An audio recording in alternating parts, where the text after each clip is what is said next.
Labai laukiame. Naujiena. Gerai, paskutinė naujiena buvo, šiandien yra gauta viena iš specialistų išvadų procese, kuri iš tiesų yra labai svarbi.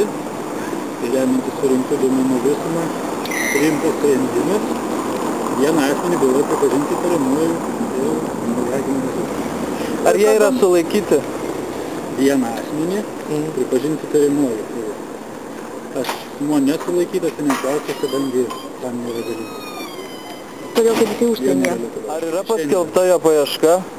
Taip, tuo pačiu nutarimu yra paskelbta asmens paieška. Ar tai moteris ar vyras? Tai yra įtariamasis asmuo.